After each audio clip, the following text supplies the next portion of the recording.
అరే వా జ్యోతా బేగం, మీరెంత అందంగా ఉన్నారో తెలుసా? ఈ అందం చూస్తే ఇవాళ షెహన్షా మీ నుంచి చూపు మరల్చుకోలేరు.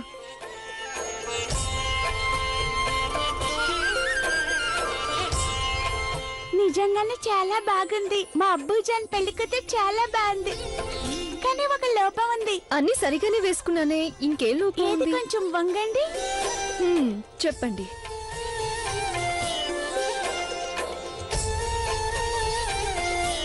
దీన్నే లోపం అన్నాను. మా అమ్మీజాన్ చెప్పిన ప్రకారం దిష్టి తగలకుండా ఉండాలంటే ఈ నల్ల చుక్క పెట్టుకోవాలంట.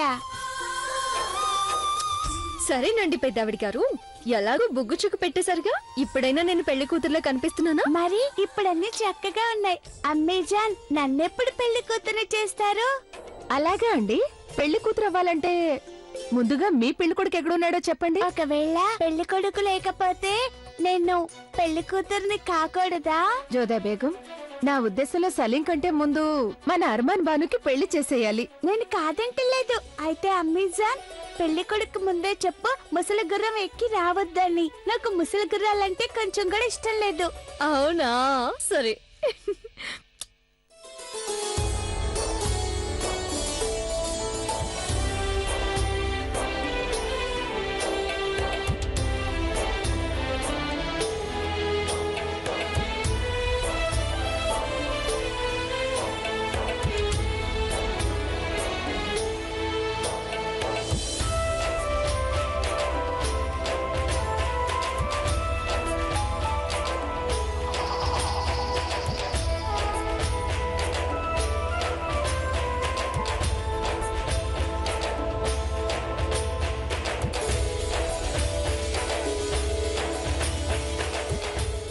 ఓం వందే శంభూమాపతిం సురగురుం వందే జగత్కారణం వందే పన్నగభూషణం మృగధరం వందే పశూనాం పతిం వందే సూర్యశశాంకవహ్నినయనం వందే ముకుంద ప్రియం.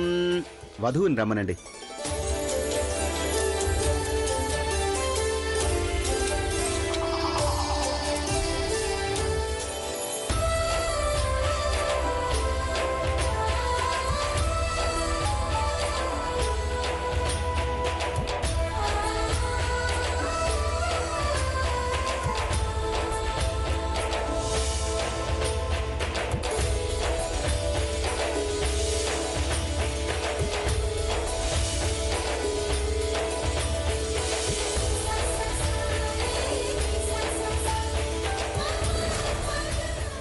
పద తల్లి.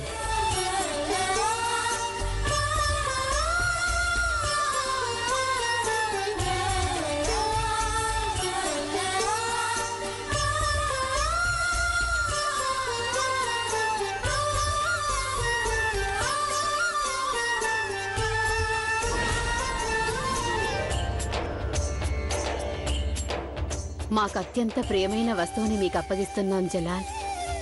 మా అమ్మాయి మాకు ప్రాణంతో సమానం. తనని జాగ్రత్తగా చూసుకో. తనకెలాంటి బాధ కలగకూడదు.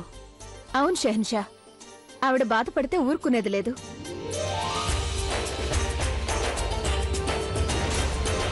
మీరేం బెంగ పెట్టుకోకండి. మీ అందరికీ అత్యంత ప్రియమైన ఆ వస్తువు మాకు మా జీవితంలోనే అత్యంత విలువైన కానుక లాంటిది. మా ప్రాణాలిచ్చైనా ఈవిడ్ని భద్రంగా చూసుకుంటాం. మా జీవితం కంటే ముఖ్యమైన దానిగా ఆవిడ్ని మేము చూసుకుంటాం.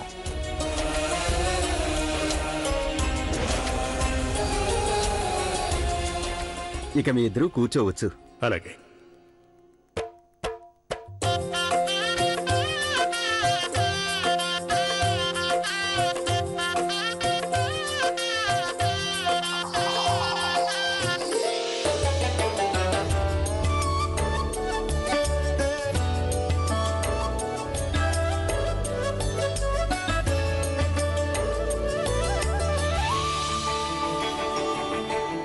అతి త్వరలోనే మనిద్దరికి పెళ్లి జరుగుతుంది అనార్కలి.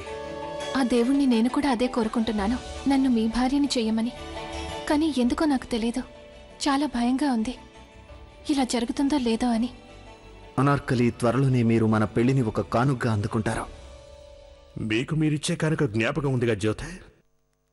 మాకు బాగా జ్ఞాపకం ఉంది, కానీ మీరే మర్చిపోయారేమో అనిపిస్తుంది.